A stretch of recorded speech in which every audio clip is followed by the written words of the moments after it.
I never expected to find heartbreak waiting for me at a bus stop. Every day, I took the same route, a small, chipped concrete shelter on a busy corner of the city where the hum of traffic and the murmur of hurried conversations provided a steady, unremarkable background to my routine. I'd sit on a weathered bench and watch life unfold like a slow-motion film until my bus arrived. But one damp autumn afternoon, as the sky wept its quiet sorrows and leaves danced in turbulent swirls around my feet, I noticed something impossible, a tiny, scruffy puppy sitting alone at the bus stop, its eyes wide and filled with a depth of sadness I couldn't quite explain. At first, I assumed it was just another stray, lost and hungry, and my heart softened with a natural desire to help. The little creature's fur was a mottled mix of browns and whites, unevenly cut by nature's careless hand. It wasn't neat or groomed, but there was an undeniable vulnerability about it. I approached slowly, unsure whether I was intruding on its silent vigil or offering solace to a creature in need. The puppy didn't scamper away like most frightened strays. Instead, it sat perfectly still, almost as if it were guarding an invisible secret or waiting for someone who would never come. I started leaving small offerings, a bit of my sandwich here, a few drops of water there, hoping to coax even a hint of trust. Each time I knelt to place the food down, it would look at me with those soulful eyes, and for a moment, I felt like I was speaking to an old friend who had known too much sorrow. There was no playful bounce in its step, no wagging tail full of simple joy. Instead, every gesture was measured and heavy, as though it carried the weight of a world far beyond its tender years. In the following days, the bus stop transformed from a mere waiting point into a stage for a quiet, poignant drama. I began to notice details that had previously blended into the background of everyday life. The way the morning light softened the rough edges of the shelter's peeling paint, the sound of rain tapping a steady rhythm on the metal roof, and the occasional stray beam of sunlight that would spotlight the puppy's forlorn expression. People passing by would sometimes pause, a brief glance, a murmured comment, and then move on, leaving me with the singular impression that this little creature was both a mystery and a silent testament to some deeper, unspoken grief. One overcast afternoon, I mustered the courage to speak directly to the puppy. I crouched beside it, my voice low and gentle, trying to bridge the gulf between my own loneliness and the creature's palpable melancholy. "Hey there," I said softly, extending a tentative hand. The puppy's ears twitched, and its dark eyes met mine for a few long seconds that stretched into an eternity. It neither advanced nor retreated, it simply watched me, as if weighing the sincerity of my intent. That moment, so quiet and charged with an unspoken understanding, set something in motion inside me. I felt a growing responsibility to this silent sentinel at the bus stop, a pull that I couldn't ignore. Days turned into weeks, and the puppy remained, steadfast and unmoving, a fixture at that very spot. I began to learn its habits, how it always sat in the exact same place under the shelter, how its eyes would follow the ebb and flow of the city's life with an intensity that belied its small size. I listened to the whispers of others who frequented the stop. An elderly woman with trembling hands told me in hushed tones that she believed the puppy was waiting for its owner, a child lost to a tragic accident many years ago. A man with sorrow etched into the lines of his face suggested that the little dog might be a remnant of a family shattered by grief, a living memento of love that had once filled this very spot with laughter and light. Their stories, told in fragments and half-remembered recollections, only deepened the enigma. One rainy evening, as droplets raced down the glass of the bus shelter and the city's neon lights blurred into watercolor smudges, I noticed that the puppy, soaked and shivering, had not sought cover. It sat with a forlorn dignity, as if the downpour itself was a mirror for its inner turmoil. I couldn't help but feel that in that moment, the puppy was not simply enduring the elements, but communing with them, the silent participant in a narrative of loss and longing. I recalled similar evenings from my own past, moments when the relentless rain had washed away the pretense of normalcy and revealed the raw, unguarded emotions beneath. In that reflection, the bus stop ceased to be just a point on my daily route. It had become a crucible where the past and present converged in a swirl of palpable grief and muted hope. I began to document everything in a battered notebook I kept close by. Each scribbled note, every fleeting observation, was an attempt to capture the ineffable sorrow I saw in the puppy's eyes and to make sense of the strange, almost sacred ritual that had unfolded before me. I recorded the colors of the sky, the scent of the rain-soaked pavement, and even the murmurs of passers-by who, too, were inexplicably drawn to this lonely guardian of the bus stop. Every detail was a clue, a piece of a puzzle that I felt compelled to solve, a puzzle that spoke of a past tragedy, of a love lost, and of a promise that somehow refused to fade into oblivion. As the weeks wore on, the enigma deepened. I discovered a small, faded collar on the puppy, one that bore a nearly illegible tag with a name that time had nearly erased. I asked around discreetly, shopkeepers and neighbors shared tidbits of information, a rumor that the puppy once belonged to a boy named Oliver, a child whose laughter had once lit up these very streets before a cruel twist of fate had snatched it away. I found myself haunted by the thought that this fragile creature was somehow a living link to a story of immeasurable loss, a story that was now etched into the very fabric of my daily life. One chilly afternoon, as autumn's grip began to wane and the promise of winter loomed, I left a small bowl of food by the bus stop. I watched from a short distance as the puppy approached slowly, its tiny paws leaving delicate prints on the wet concrete. The creature ate with a deliberate caution, each bite as if it were savoring memories of a long-gone era. In that quiet communion, I felt an overwhelming tenderness mixed with an inexplicable sorrow. The puppy's steady gaze, fixed on a point beyond my vision, made me wonder if it were waiting for something, or someone, that could never return. I tried once, in a moment of hopeful impulse, to carry the puppy away from the bus stop. I had coordinated with a local animal rescue, believing that perhaps a loving home would offer the solace it so desperately needed.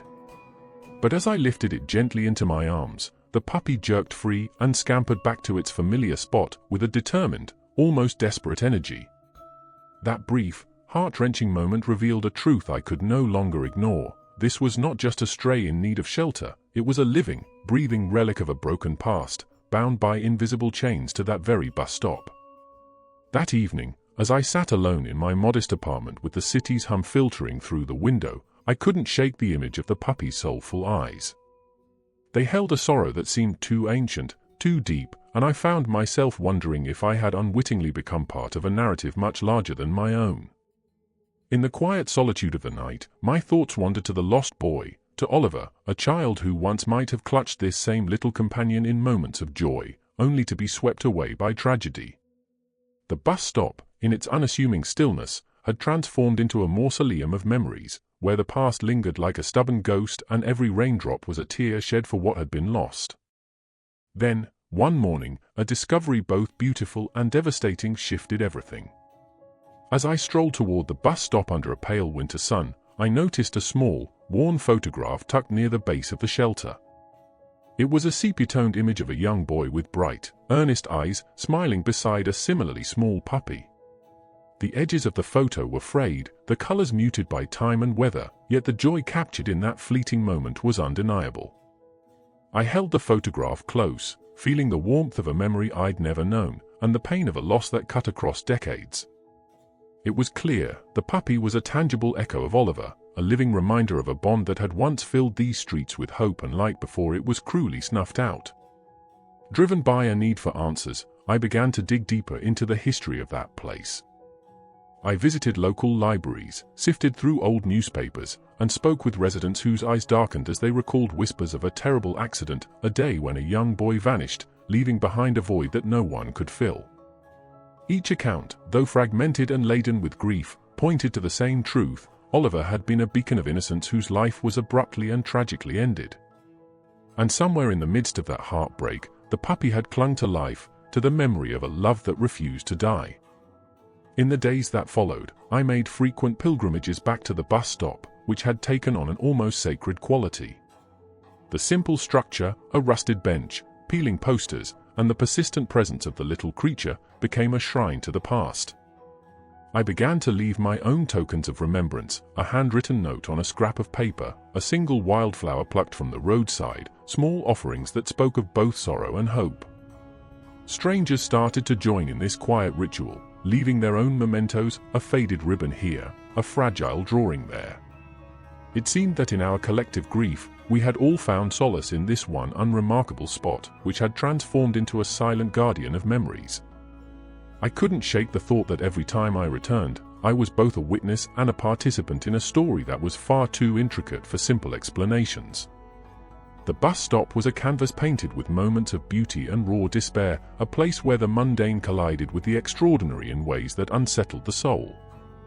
I began to wonder if the puppy's unyielding presence was a call for closure, a plea to remember a past that was too painful to let fade into oblivion.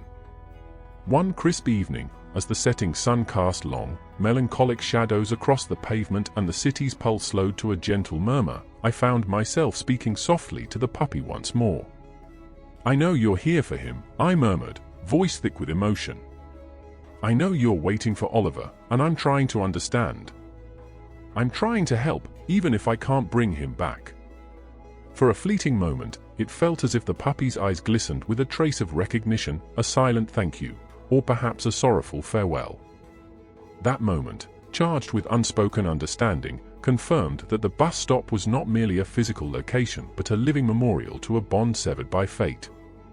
I returned home that night with a heavy heart and a determination to continue unraveling the story that had so deeply entwined itself with my own. Each memory of that day, every lingering thought of those soulful eyes, reminded me that some truths are too immense for words. The puppy's silent defiance, its unwavering loyalty to that battered shelter, had become a mirror reflecting my own hidden sorrows, the regrets, the losses, and the quiet hopes I had long buried beneath the routines of daily life. The days melted into nights, and with each passing moment, the bus stop and the little puppy that haunted it became an indelible part of my existence. I kept a journal, scribbling down every detail with the fervor of someone who had glimpsed a piece of life's raw, unvarnished truth. I wrote of the biting chill of winter mornings when frost clung stubbornly to the edges of the bench, of the soft, golden hues of early spring that seemed to promise renewal even as they underscored the permanence of loss. I chronicled the hushed voices of passers-by, each recounting their own fragment of the mystery, and I captured the way the city itself seemed to mourn, its streets, its alleys, and even the echo of a distant train carrying the weight of forgotten farewells. I soon realized that the bus stop was more than just a place where I waited for my bus. It was a living testament to the resilience of the human and animal spirit, a fragile battleground where memory and loss waged a quiet, unending war against oblivion. And in that struggle, the little puppy remained, an eternal guardian of a past that refused to be erased. Every time I looked into those deep, sorrowful eyes, I felt the ghost of a promise that love endures even when life is shattered, that memories can breathe life into even the most desolate corners of our existence. As I sit here now, under the gentle glow of a street lamp and with the distant hum of the city cradling my thoughts, I find myself compelled to share these memories with you. They are raw and unfiltered, a chronicle of a journey that began with a simple act of kindness and led me deep into the heart of a mystery that has forever changed the way I view loss and love. The bus stop, the puppy, and the lingering spirit of a young boy have woven themselves into a tapestry of emotion so profound that each day I return to that spot feels like stepping into a sacred, if sorrowful, sanctuary. I know that my quest for answers is only just beginning. Each day brings new fragments of a story too immense to capture in mere words, a story of unwavering hope amid unyielding grief, of beauty found in unexpected corners, and of the quiet, relentless persistence of memory.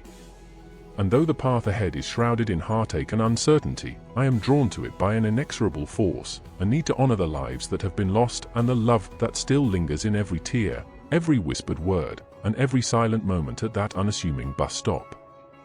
Until I can unravel all the threads of this tapestry, I will continue to keep vigil alongside the little puppy, my unlikely companion in a journey of sorrow and solace.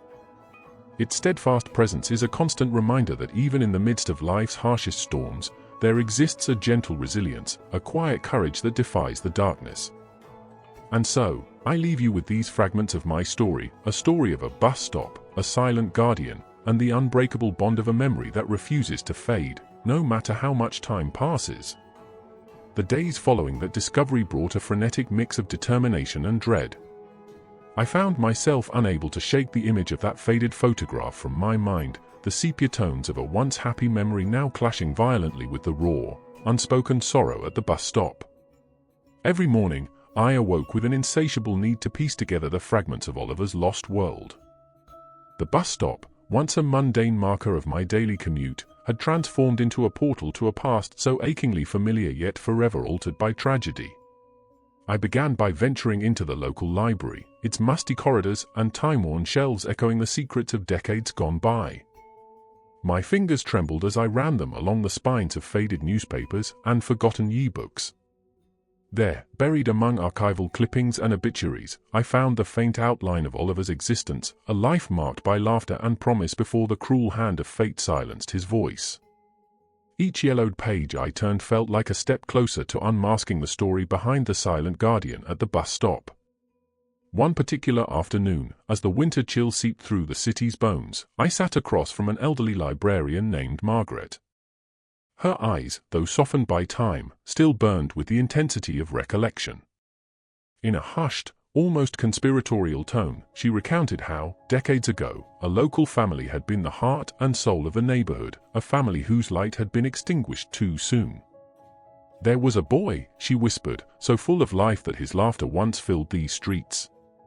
But one fateful day, a terrible accident took him away, and with him went a piece of all our hearts. Margaret's words, fragile and laden with sorrow, sent ripples through me.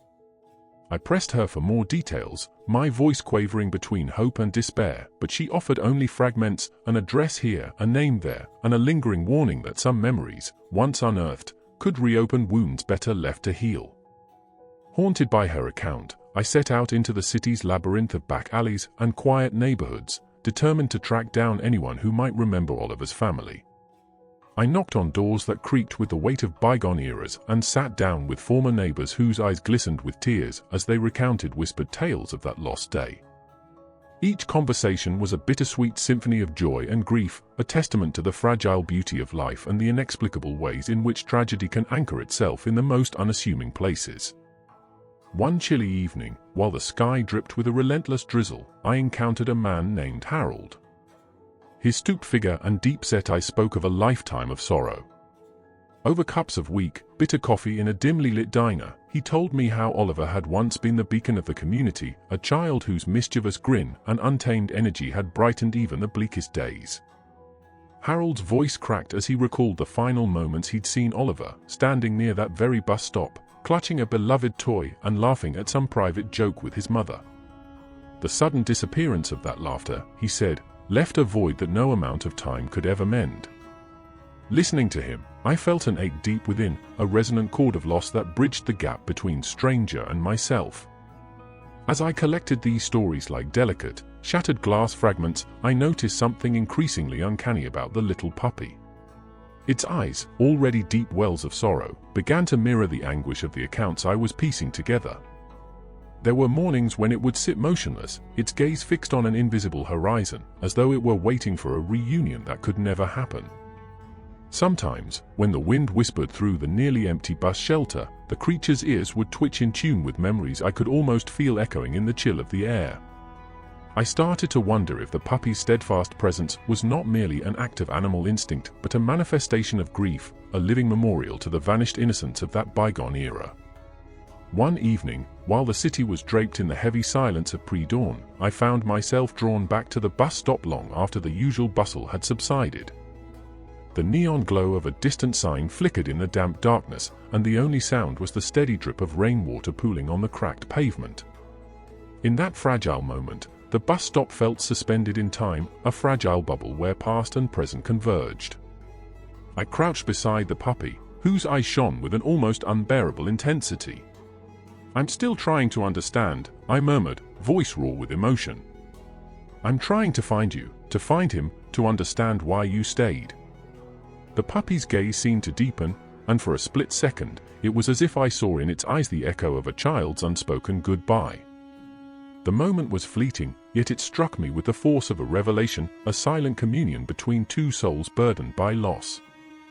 In the ensuing days, I embarked on a personal quest that felt equal parts pilgrimage and investigation. I scoured local record offices and visited neighborhood associations, collecting scraps of evidence and half-remembered accounts. I spent countless hours poring over faded photographs, each image a silent witness to a past brimming with life and sudden absence. At times, I felt as though I were walking on the edge of a vast chasm, each step a precarious balancing act between hope and despair. The more I learned, the more I sensed that the bus stop was not a mere crossroads, but a nexus where tragedy and memory intertwined, a place where the boundary between the living and the echoes of the past blurred. As winter deepened, so did my introspection. Late one night, after returning from a long day of research that had taken me to the forgotten corners of the city, I sat in my modest apartment with the weight of the day pressing down on me like an unyielding tide. I found myself staring at a photograph of the puppy pinned next to my work desk, a silent reminder of the mystery that had so thoroughly commandeered my thoughts. In the solitude of that moment, I began to understand that this was more than just a story about a stray dog. It was a reflection of my own buried grief, the loss of hope in a world that often feels indifferent to suffering. My dreams became haunted by images of a small boy and a faithful dog, wandering together through corridors of fading light, searching for a place that no longer existed. In those restless hours of the night, I wrestled with a profound realization: sometimes, the answers we seek do not lead to closure, but to deeper, more unyielding questions. The more I tried to piece together the narrative of Oliver's life, the more I realized that the void left behind was too vast to ever be filled completely. It was a reminder of the fragile impermanence of life, a life that, no matter how vibrantly it burns, is always subject to the slow, inexorable erosion of time. Yet, even in the face of such inevitable loss, there was a strange beauty in the persistence of memory, a stubborn spark that refused to be extinguished. One fog-laden morning, as I sat once again at the bus stop with my notebook in hand, I observed something new. Tucked behind a weathered advertisement on the shelter's wall was a small, nearly indiscernible inscription. It read, in looping, faded letters, "For those who never forget." My heart pounded as I traced the words with trembling fingers. It was as if the bus stop itself had been imbued with the collective grief and remembrance of a community, a silent promise that no memory, no matter how painful, would ever be lost entirely. The inscription was a beacon in the gloom, a fragile bridge connecting the past to the present, and a reminder that the bonds of love and loss are eternal. That discovery set me on an even more desperate quest. I began to compile the stories, the photographs, and the whispered memories into a tapestry of remembrance, a chronicle of a life that had been snatched away too soon. I reached out to local historians, attended community meetings where the tragedy was spoken of only in hushed tones, and even set up a small display at the neighborhood center to honor Oliver's memory.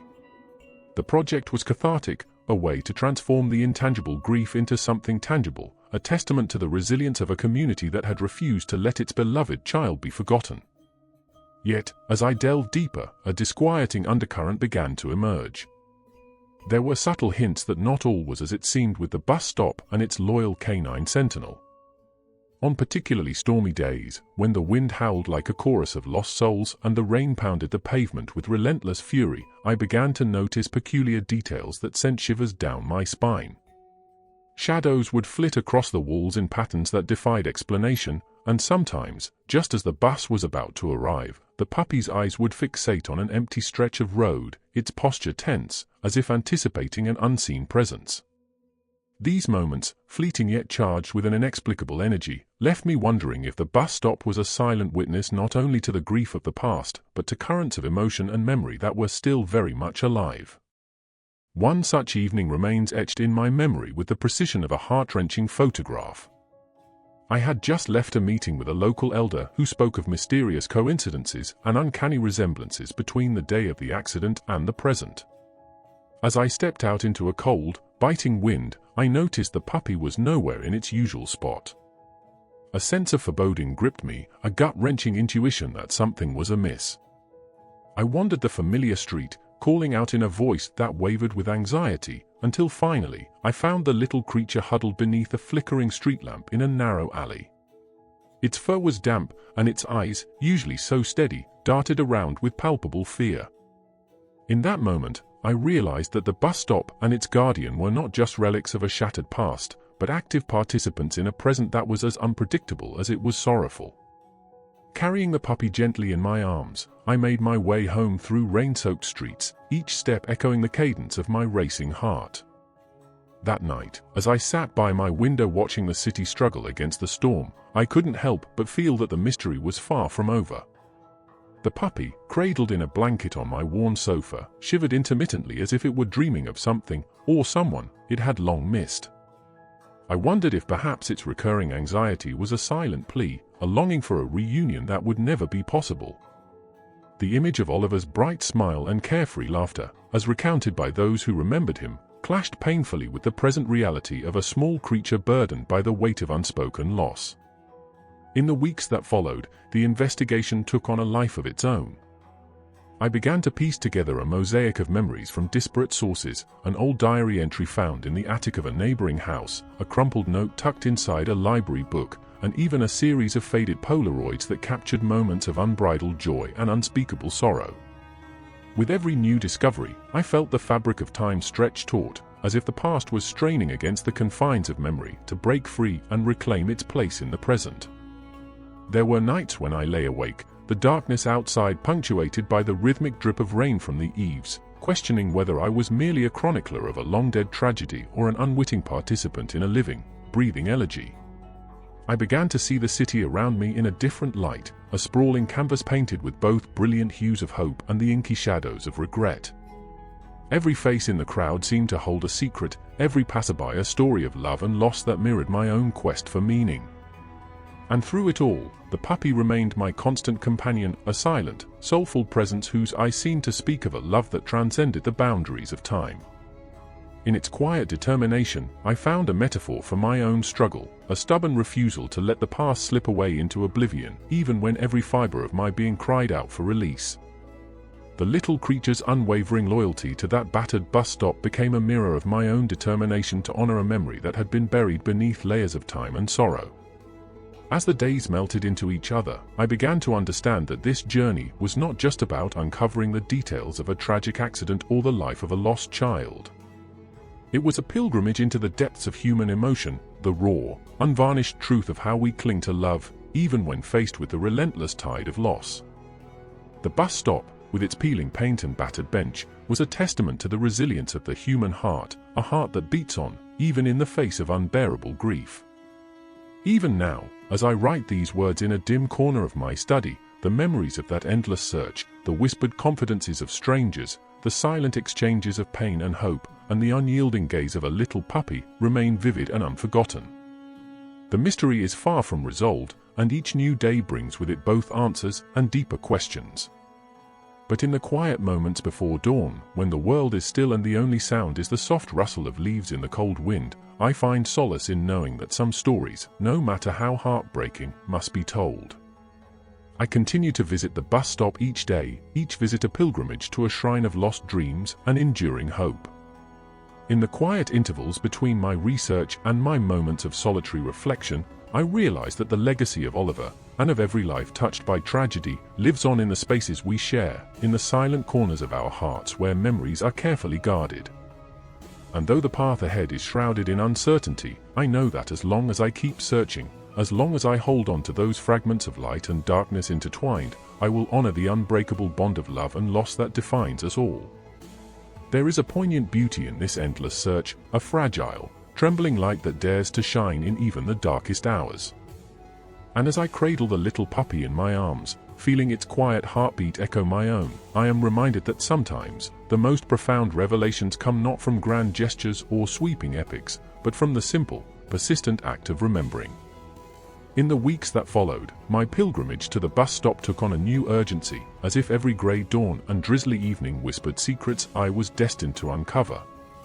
One chilly afternoon, while I sat scribbling down my thoughts on a faded notepad, I noticed an unfamiliar figure approaching slowly, a middle-aged woman with eyes that held the same mournful intensity as the puppy's. Her hesitant steps, echoing the careful tread of someone long burdened by loss, signaled that she, too, carried the weight of that unsolved tragedy.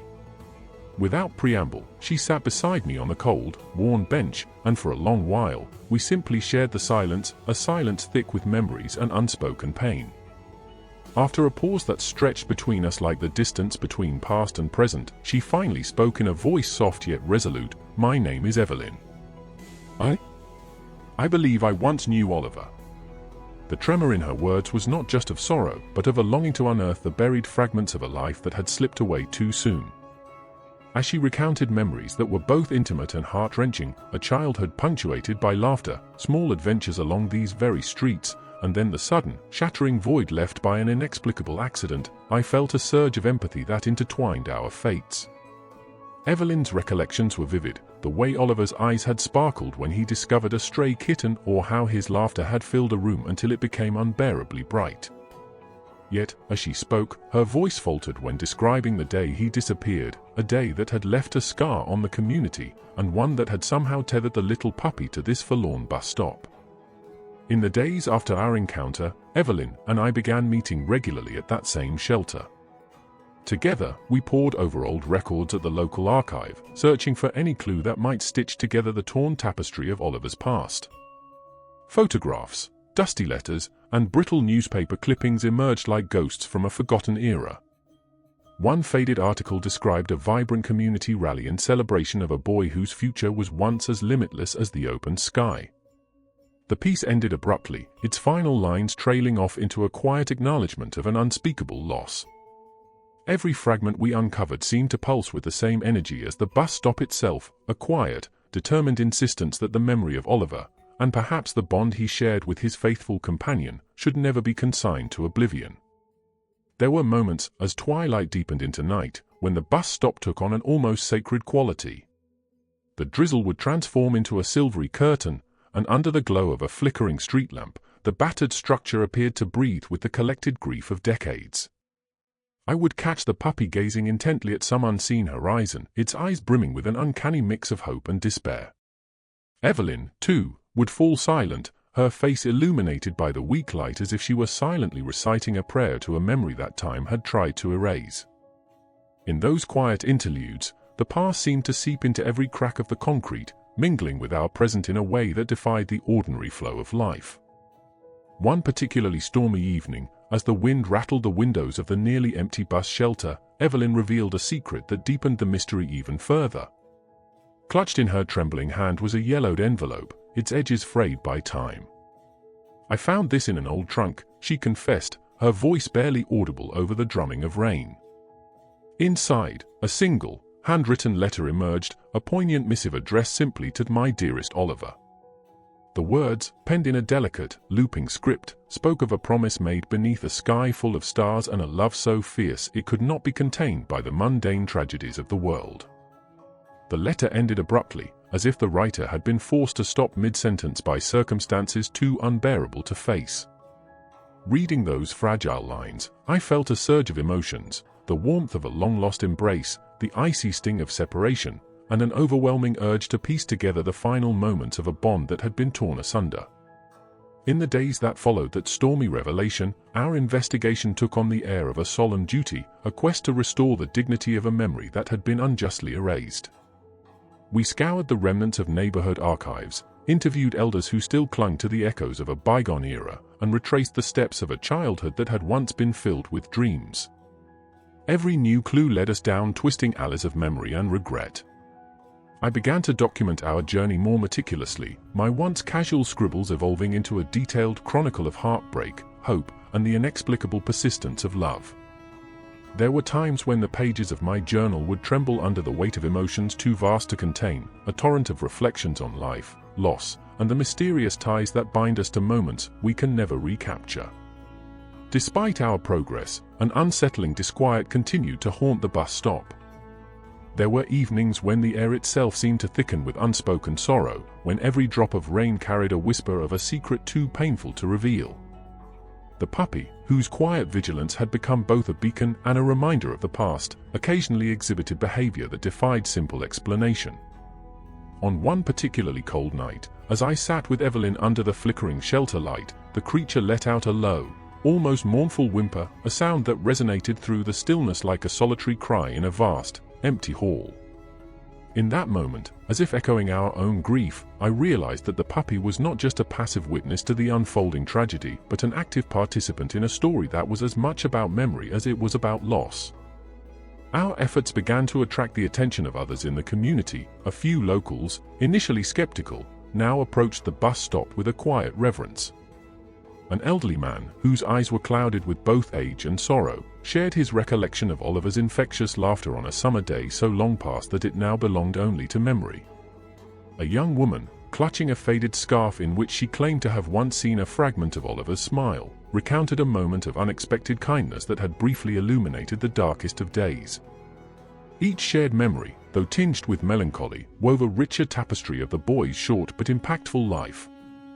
And through it all, the bus stop remained the silent, steadfast epicenter of our communal grieving, a place where personal loss met the shared collective sorrow of an entire neighborhood. In the midst of these gatherings, I found solace in unexpected conversations. Late one night, after the last of the visitors had drifted away into the embrace of their own solitary sorrows, I found myself locked in conversation with a young man named Daniel, a man who had been a child at the time of Oliver's disappearance and had since nurtured an unspoken hope that the mysteries of that day might one day be explained. Daniel's voice, though soft and tentative, carried the weight of someone who had grown up with the memory of a lost friend etched indelibly into his soul. He recalled the moment he had first seen Oliver playing near the bus stop, a moment of pure, unadulterated joy that was quickly eclipsed by the calamity that followed. His eyes, brimming with unshed tears, spoke of a longing for answers that resonated with my own. In the flickering lamplight, as he recounted fragments of conversations overheard long ago, I felt a renewed determination to pursue every lead, every scrap of evidence that might finally reveal the full measure of the tragedy that had so irrevocably altered our lives. Even as we pressed forward in our quest for truth, I could not help but sense that the bus stop itself was imbued with a presence, a silent, unwavering spirit that guarded the memories of all who had passed through its threshold. At times, when the night was at its darkest and the weight of the past seemed almost too heavy to bear, I would feel a sudden, inexplicable chill as if I were being watched by eyes that had seen both joy and heartbreak. The line between the tangible and the intangible blurred beneath the pale glow of the streetlights, leaving me to wonder whether the grief that permeated these streets had become as much a part of the city as the concrete and glass that surrounded us. In these moments of quiet introspection, I often found myself lost in thought, pondering the fragile nature of memory and the enduring power of love. The bus stop, the puppy, and the myriad voices of those who still remembered Oliver had become symbols of something far greater than a single tragedy. They represented the resilience of the human spirit, a determination to hold on to the light even in the midst of overwhelming darkness.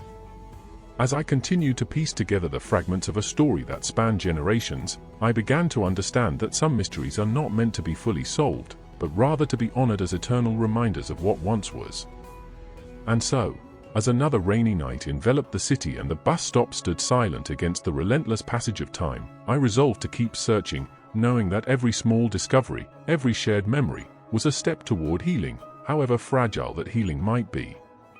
With Evelyn by my side and the faithful puppy at our feet, I felt the stirring of a resolve that would not be easily quenched. The past, with all its beauty and brutality, was a constant companion in our journey, urging us forward, whispering that even in the heart of sorrow, love endures.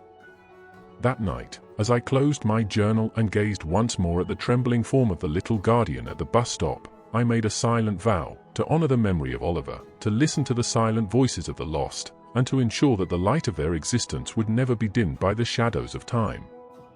The following morning, the dawn broke slowly, its weak light seeping over the city like reluctant memories returning to a long-forgotten home. I found myself once again at the bus stop, a place that had transformed into a shrine to lives interwoven with loss and tender recollections.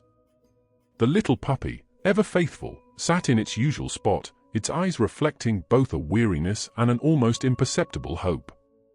Today, however, something felt different. There was an energy in the crisp air that hinted at secrets yearning to be unearthed.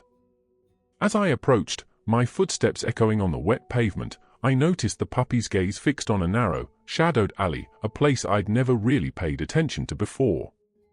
Compelled by a mix of intuition and a desperate need to understand, I followed its silent direction. The alley was a forgotten corridor, cluttered with relics of the past, discarded photographs with their edges curled by time, yellowed letters tucked away in grimy corners, and trinkets that whispered stories of a bygone era. Amid the scattered debris, a brittle envelope caught my eye. Its paper was fragile, the ink on its surface faded yet trembling with emotion, as if every word had been etched with a sorrow that refused to fade. I knelt down and carefully pried open the envelope. Inside was a handwritten letter addressed to my dearest Oliver. The script was delicate, each loop and curve resonating with the intimacy of a long-lost promise. As I read, the words unfolded like a quiet confession, a farewell written in the midst of heartache, a pledge to never let the light of memory be extinguished, even when faced with the relentless march of time. The letter spoke of cherished moments and unfulfilled dreams, of laughter that had once danced on sunlit afternoons, and of tears shed in the silent hours of the night. Each sentence was a bridge spanning the gap between the past and the present, urging me to remember, to never forget. No sooner had I finished the letter than my phone buzzed, a call from Evelyn, her voice trembling with urgency and quiet excitement. "I found something else," she confided, recounting how she'd discovered a faded photograph in an old trunk at a relative's house. The image captured Oliver in his happiest moment, a candid shot of him laughing with a group of children.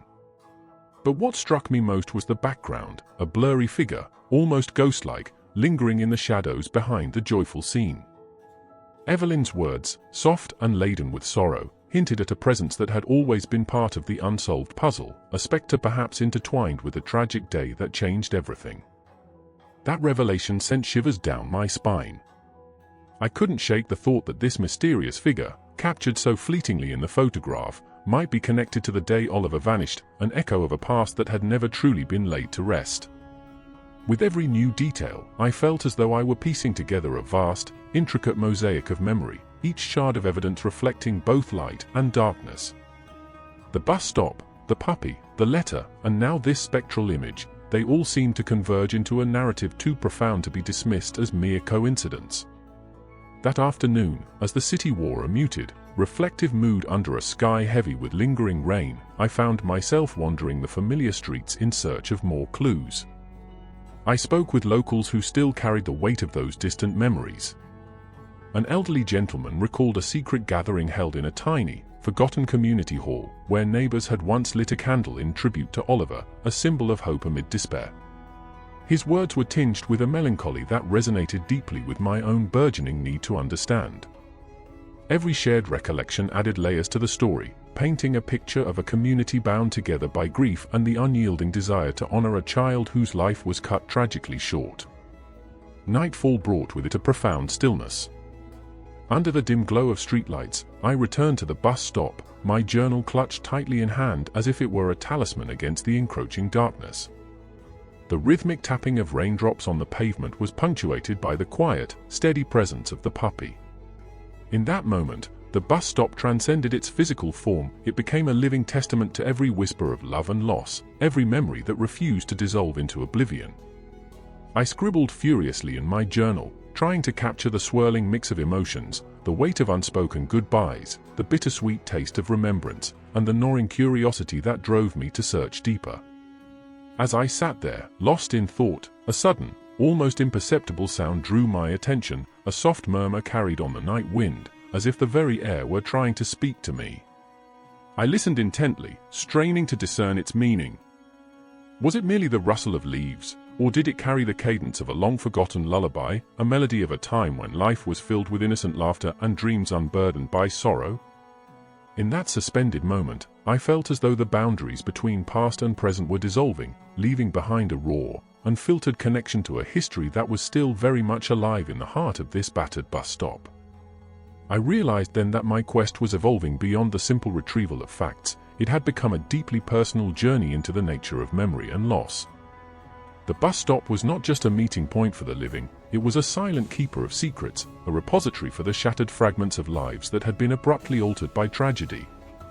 And the puppy, with its steadfast eyes and quiet determination, was perhaps the only soul brave enough to stand guard over these sacred remnants. I took a deep breath, feeling the cool night air fill my lungs, and resolved to push forward despite the heaviness that settled in my heart. Every new clue, Every whispered memory was a step toward understanding the profound grief that had once enveloped this community, and that, in many ways, had come to echo within me. With renewed determination, I vowed to follow this fragile thread of history, wherever it might lead, trusting that in the interplay of sorrow and remembrance lay the hope of healing. In that silent, bittersweet moment, with the puppy at my feet and the bus stop looming like an altar to lost dreams, I stepped away with a sense of both trepidation and fierce resolve. The path ahead was shrouded in uncertainty, yet it pulsed with the promise that even the deepest wounds could someday give way to understanding.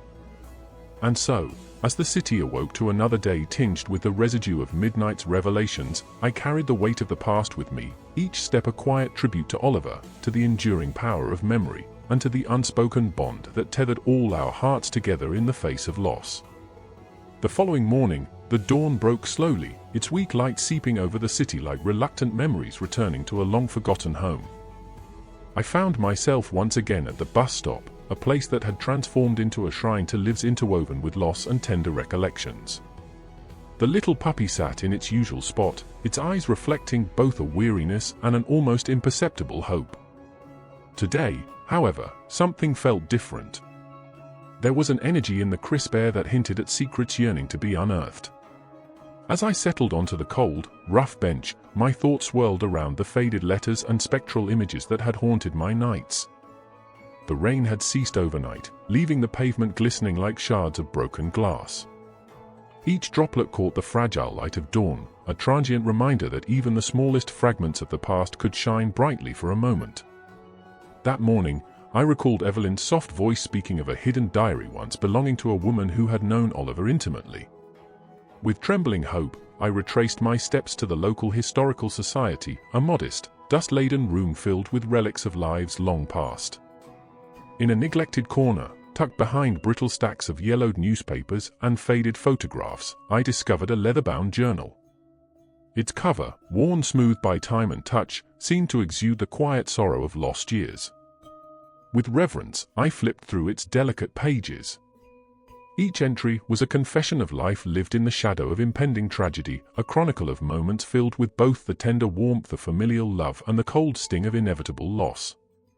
I read of Oliver's gentle laughter, the spark of his curiosity, and the bittersweet joy shared between him and his mother, a bond so fierce it defied the harsh realities of their fragile world. One entry, in particular, described a stray puppy that had appeared at a bus stop on a day much like this one. The description was so vivid, so achingly intimate, that I couldn't help but feel that this little creature was far more than a mere stray, it was a living symbol of a promise to remember. As I absorbed the diary's haunting prose, I felt the weight of generations settle upon me, our profound, unyielding sorrow intermingled with the stubborn persistence of memory. I traced my fingers over the faded ink, feeling as though I could almost reach through time to grasp the emotions of a lifelong past. There, scrawled in fragile letters, was a promise that even if tragedy tore loved ones away, the memory of a cherished life would endure through the simplest acts of remembrance, a worn photograph, a heartfelt letter, or a quiet vigil at a familiar bus stop.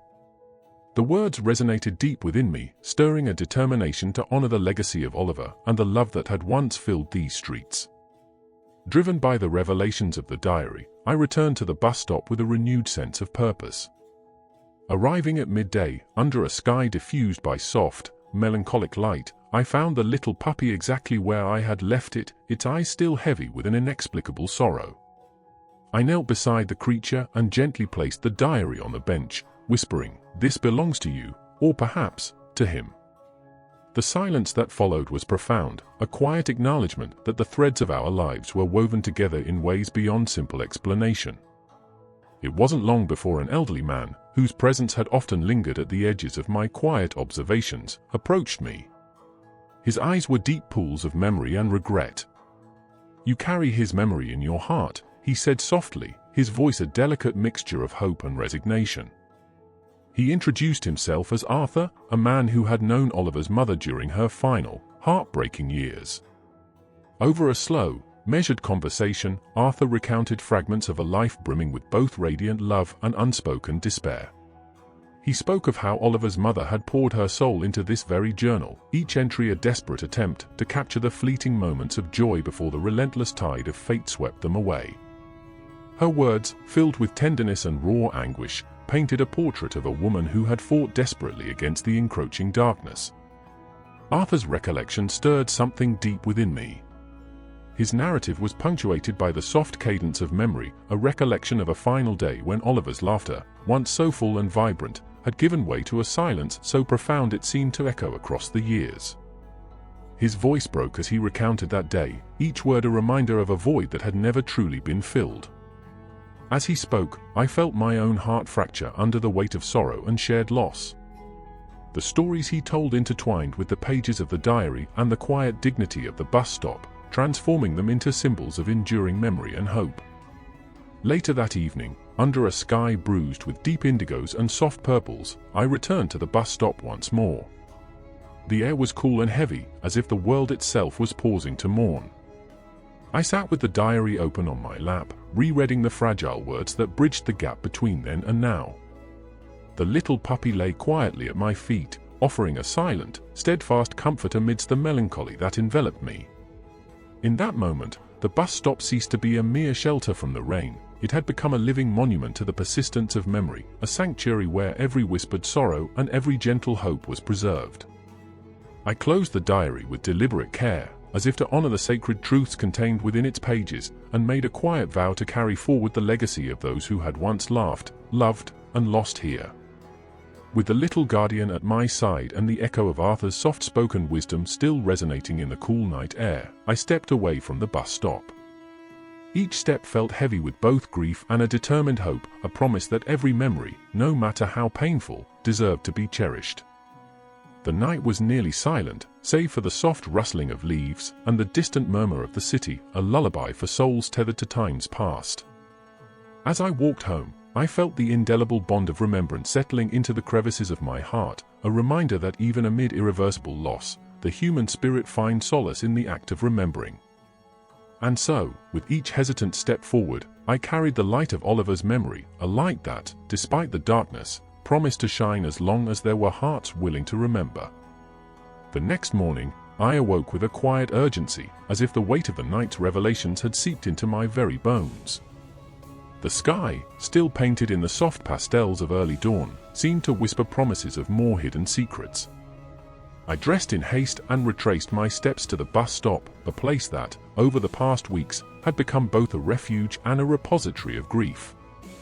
The little puppy was already there, nestled on the cold concrete as if it had been waiting for me all along. Its eyes, now seeming even more attuned to the unspoken language of loss, met mine with a silent plea for understanding.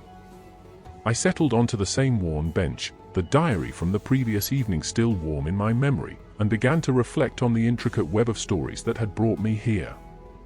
I recalled Arthur's trembling recount of Oliver's final day and Evelyn's heartfelt discoveries. Every detail felt as though it were etched in stone, yet, beneath the layers of sorrow, there was an undercurrent of mystery that refused to fade. Today, I resolved, I would continue to piece together the fragments of a life interrupted, hoping that somewhere in these scattered memories lay the key to a truth that had long been obscured by time. With my notebook clutched tightly in hand, I set out to visit the little park just a few blocks away, the park where Oliver was once said to have played. The walk was silent, but for the soft shuffle of my footsteps on the damp pavement and the gentle rustling of leaves stirred by a cool morning breeze. Arriving at the park, I was struck by its bittersweet transformation. Swings stood motionless in the overgrown grass, and a lone slide, rusted and forgotten, bore silent testimony to days filled with childhood laughter. But today, as if echoing the deeper sorrow that had come to inhabit my thoughts, the park felt haunted by a palpable absence, a void that resonated with every creak of the old metal and every whisper of the wind. I wandered slowly along the winding paths, stopping occasionally to trace the faded outlines of memories that were as elusive as the morning mist. It was near a cluster of ancient oak trees that I noticed something curious, a small, folded piece of paper, almost camouflaged against the worn path. My heart quickened as I picked it up, careful not to tear the delicate sheet. It was a scrap of an old newspaper clipping, its headline barely legible now, speaking of a local tragedy, a brief, stark announcement about a missing boy from decades past. The faded print mentioned details that sent a shiver down my spine: a boy named Oliver, a community gripped by sudden despair, and a promise that his memory would live on. This wasn't merely coincidence, it was as if the park itself was unwilling to let go of its own history, of the echoes of laughter and tears that had once filled its air. The discovery left me with a deep, aching certainty that every corner of this city held fragments of the story I was desperate to understand. I sat on a weathered bench beneath the oaks, the newspaper scrap trembling in my hand. I let the silence envelop me, and slowly, images of a once vibrant life began to form in my mind, a mosaic of moments captured in the glimmer of a fleeting smile, the vibrant sound of a child's laughter, and the abrupt, shattering silence that followed. Each fragment was a painful reminder of the delicate balance between joy and loss, of the way in which life's brightest moments can be extinguished in an instant. As the morning wore on, I felt a strange pull to revisit the Historical Society. There, amid stacks of brittle archives and sepia-toned photographs, I hoped to unearth additional clues about Oliver's past. The musty scent of old paper and the quiet hum of whispered research provided a stark contrast to the raw emotions I had carried from the bus stop. I pored over records, combing through documents with the meticulous determination of someone piecing together a forgotten legacy.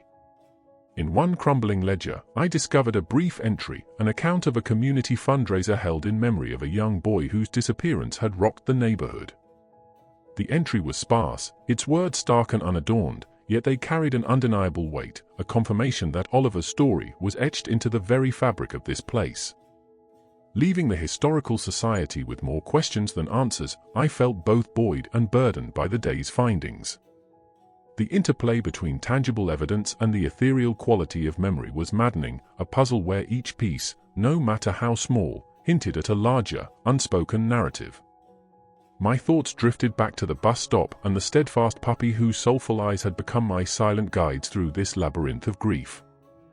There was a comfort in its presence, a reassurance that even amid overwhelming sorrow, some truths could be felt as deeply as they were seen. Later that afternoon, Evelyn called. Her voice, gentle yet insistent, asked if I had found anything new at the park. We arranged to meet at a small, tucked-away cafe not far from the bus stop, a place where the air always carried a hint of roasted coffee and faded memories. Over cups of bitter, steaming espresso, we compared notes. I showed her the newspaper scrap, and her eyes glistened with a mixture of hope and sorrow. "It confirms what I feared," she murmured. Oliver's story is not confined to the bus stop, it's woven into every part of this community. And this park, it was where he spent so many carefree hours before the day everything changed. Her words, spoken with such quiet certainty, resonated deeply within me. We spoke for hours, our conversation a tapestry of recollections, theories, and long-held secrets. Evelyn revealed that she had once been close to Oliver's family and that his disappearance had left an indelible mark on her soul. As she recounted snippets of a happier time, a birthday party in the park, a summer afternoon when laughter had filled the air, I sensed that the pain of that loss was intermingled with a fierce, enduring love for the boy who had once been a beacon of hope. As dusk began to settle, casting long, melancholic shadows over the city, Evelyn and I parted ways with a promise to meet again soon. I returned to the bus stop, where twilight had draped the area in hues of deep blue and silver. The puppy lay in its usual spot, a silent sentinel amid the encroaching darkness. I sat beside it, feeling the familiar pulse of the night, the steady drip of water from a nearby awning, the distant hum of traffic, and the soft murmur of voices as the city began its nightly rituals. In the solitude of that moment, I found my thoughts drifting toward a more personal reflection. The deeper I delved into the mystery of Oliver's past, the more I began to see parallels with my own life, losses too, moments when the world had shifted abruptly, leaving behind a trail of unanswered questions. The bus stop, once a simple fixture of my daily routine, had transformed into a crossroads of memory and fate, a place where the boundary between what was and what might have been grew perilously thin. I took out my notebook and began to write, my pen moving almost of its own accord as I poured out the torrent of emotions that had accumulated over these long, bittersweet weeks. Each word was a plea, a desperate attempt to give form to the intangible, to capture the fleeting, delicate balance between remembrance and oblivion. I wrote of the park, of the faded newspaper clipping, of the relentless hope that somehow, amidst the rubble of shattered dreams, a spark of truth might still be found. The night deepened, and as I penned my thoughts, I couldn't help but feel that the bus stop was whispering its own secrets, a low, steady murmur that blended with the sound of the night. The little puppy, eyes half closed in a quiet vigil, seemed to listen as well, its presence a silent reminder that some stories are not meant to be forgotten, no matter how painful they might be. In that hushed communion of heart and memory, I made a silent promise: I would not let the story of Oliver fade into obscurity. I would honor every fragment of his existence, every whisper of his laughter, even if it meant walking down a path filled with sorrow and uncertainty. As the last vestiges of light surrendered to the encroaching darkness, I rose from the bench with a heavy yet resolute heart. The journey ahead was still shrouded in mystery, each step a delicate dance between hope and despair. But in that moment, I knew one thing for certain: the bus stop, the park, the diary, and every piece of evidence I had unearthed were not just relics of a lost past, they were living echoes of a love that refused to be silenced. And as long as I carried them in my heart, the spirit of Oliver would continue to shine, a fragile yet enduring beacon in the vast, shadowed landscape of memory. I left the bus stop that night with the gentle hum of the city as my companion and the silent promise of tomorrow echoing in my soul. The mystery was far from solved, and with every unanswered question, I felt the pull of a destiny intertwined with grief and hope, a destiny that would lead me deeper into the heart of a story that demanded to be remembered. The next day arrived with an almost unbearable gravity, as if the very air held its breath, waiting for the final truths to emerge. I woke to a sky streaked with the soft pallor of early morning, a muted canvas on which the lingering ghosts of yesterday still seemed to paint their sorrowful portraits. Today, every step I took felt charged with the inevitability of an ending. The bus stop, my constant companion through these weeks of relentless memory and aching discovery, now appeared more like an altar than a simple shelter. Its chipped paint and battered bench bore the weight of unspoken farewells, and the faithful little puppy remained in its habitual vigil, its eyes deep pools reflecting both resigned grief and a fragile spark of hope. I began my day with a slow, deliberate walk toward the outskirts of the neighborhood, a path that had led me through corridors of faded recollections and whispered secrets.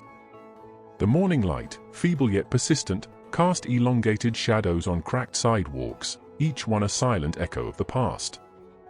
The air was cool and laced with the scent of wet earth, a reminder that even in decay there was a kind of rebirth waiting to be acknowledged. I clutched my notebook as if it were a lifeline, its pages heavy with the painstaking details of every fragment of Oliver's story that I had unearthed.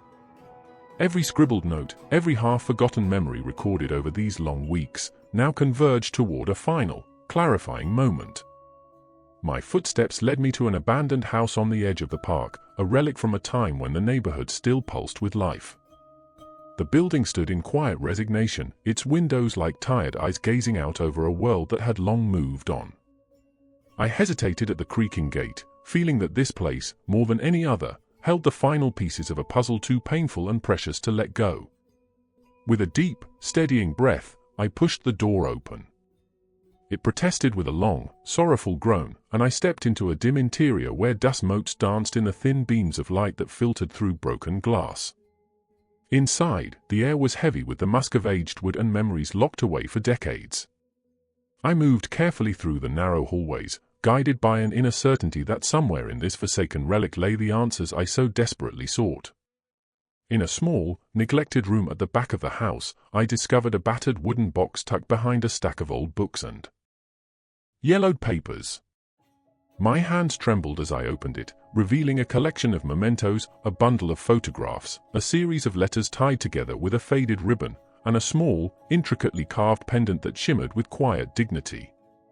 The letters were penned in a delicate, looping script that spoke of love, despair, and the irrevocable passage of time. One letter, in particular, caught my eye, a final farewell addressed not to Oliver but to the memory of a promise made by someone who had loved him beyond measure. The words were raw, imbued with the bittersweet anguish of someone who had known that all things must eventually end, yet still clung to hope like a candle in the dark.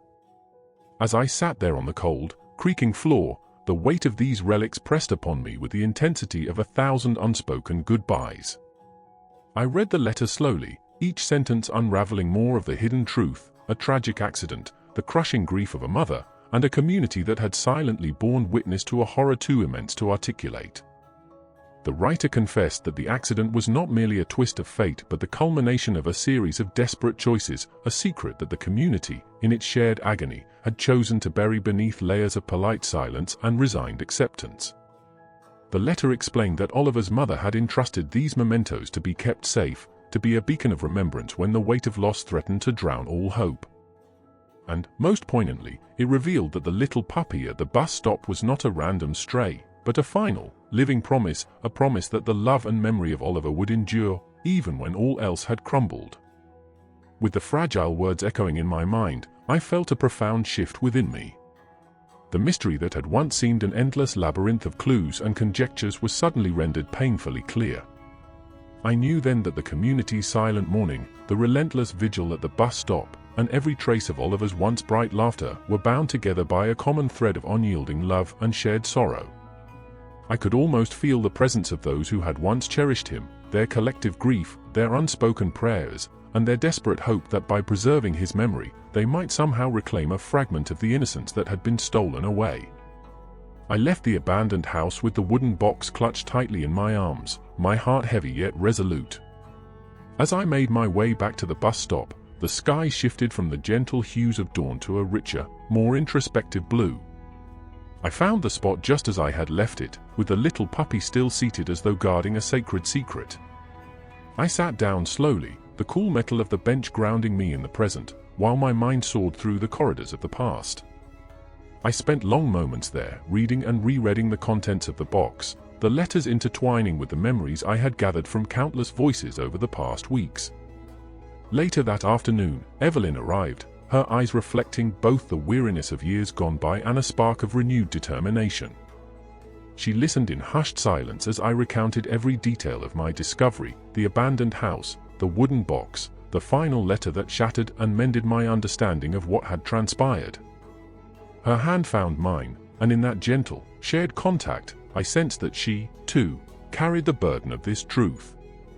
We spoke in low, reverent tones about the implications of what we now knew, that the accident, the ensuing cover-up, and the enduring grief had all been part of a tapestry woven from threads of love, guilt, and a desperate need for redemption. Together, we made our way to a quiet clearing near the bus stop, a place where the echoes of the past seemed to converge with the murmurs of the present. The clearing was bathed in the soft glow of twilight, a serene yet melancholic tableau that seemed to honor the sacrifices and the sorrow of those who had come before us. There, we gathered with a small group of neighbors who had, until now, shared their memories in whispers and half-remembered glances. Arthur was among them, his weathered face etched with lines that spoke of decades of quiet mourning and unspoken understanding. His eyes, now glistening with unshed tears, met mine as he nodded slowly, as though silently acknowledging that the time had come to face the full measure of our shared tragedy.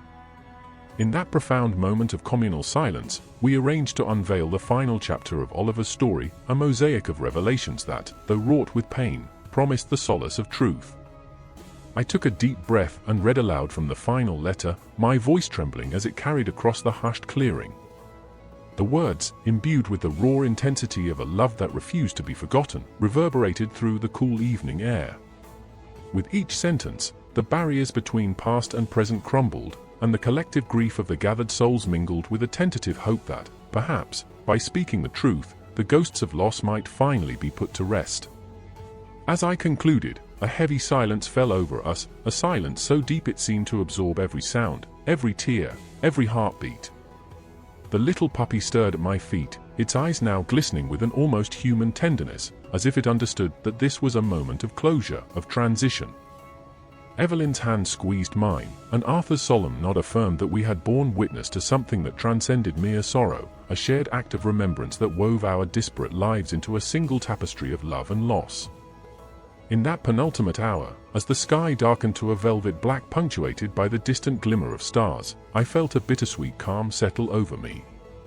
I realized that the journey we had undertaken was not simply an investigation into a long-buried tragedy, but a testament to the resilience of the human spirit, the capacity to hold on to beauty even as pain threatened to engulf us. The revelations of the day had stripped away the layers of denial and half-truths, leaving us naked before the raw, unyielding truth of our shared history. As we slowly dispersed, each of us carrying a fragment of that truth deep within our hearts, I lingered by the bus stop a little longer. The faithful puppy remained, its steady presence a silent promise that even in the aftermath of heartbreak, there could be a glimmer of hope, the hope that memory, when honored and shared, could serve as a beacon for those lost in the darkness. I sat there in reflective solitude, the cool night air wrapping around me like a familiar shroud, and contemplated the delicate balance between holding on and letting go. In that fragile interlude, I understood that while the final chapter of this story was yet to be written, the penultimate part had irrevocably altered us all. The secrets of the past, once locked away in whispered fears and hidden mementos, had been brought into the light, and with that illumination came both the anguish of remembrance and the promise of healing. The night deepened, and I rose with a heavy yet hopeful heart, knowing that the end of this long journey was near. With each step away from the bus stop, I carried the weight of our shared truth, a truth that, however painful, was also a testament to the enduring power of love and memory.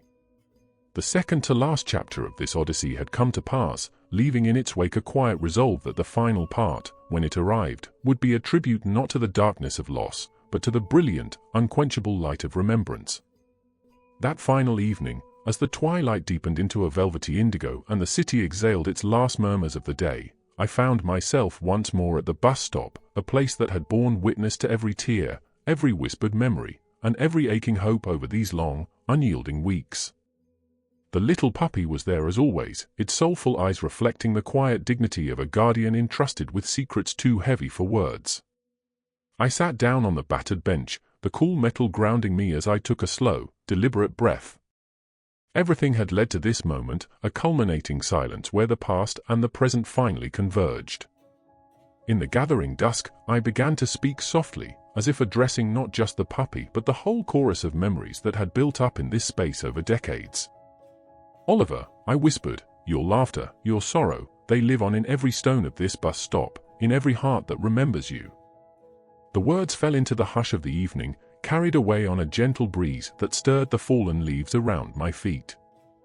I had spent countless days and nights piecing together fragments, a faded diary, whispered recollections from neighbors, a battered wooden box of mementos, and that final, wrenching letter that revealed more than I dared to imagine. Each discovery had woven a tapestry of love, loss, and the resilience of memory. In the silent testimony of the bus stop, I had found a sanctuary where grief was both honored and transformed into a quiet promise that no matter how deeply tragedy cut, the bonds of remembrance would endure. That night, the community gathered, a small circle of souls who had also carried the burden of Oliver's memory. There were familiar faces and new ones, all drawn together by the shared ache of loss and the unspoken need to finally say goodbye.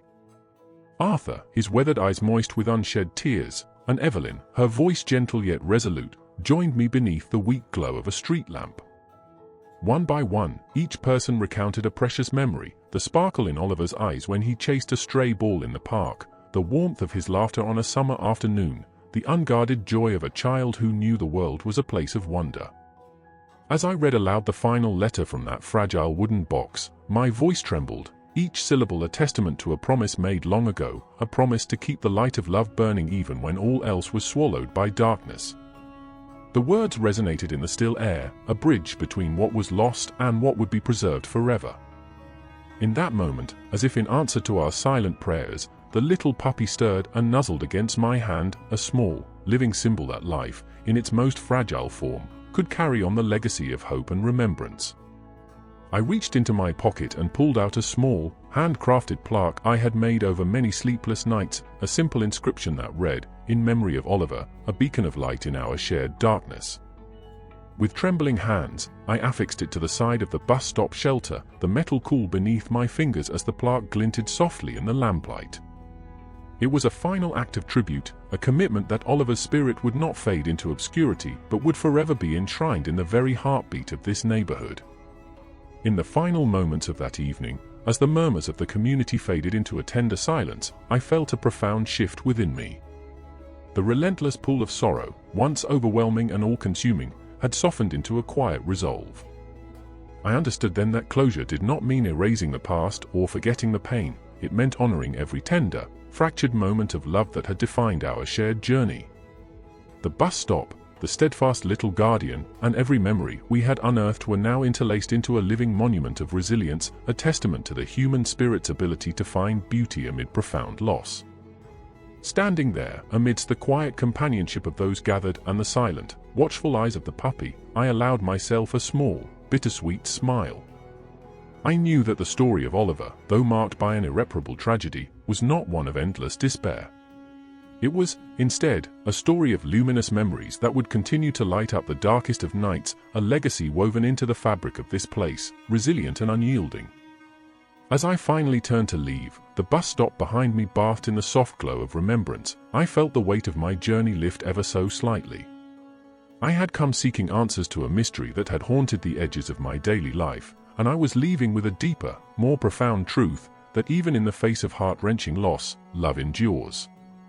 It endures in the gentle nudge of a stray puppy, in the whispered recollections of a community, and in the quiet act of remembering, a final, steadfast beacon that promises we are never truly alone. And so, under that starlit sky, with the soft rustle of night as my only companion, I stepped forward into the future, carrying with me the eternal light of Oliver's memory, a light that would guide all who sought solace in the tender, unbreakable bonds of love and remembrance.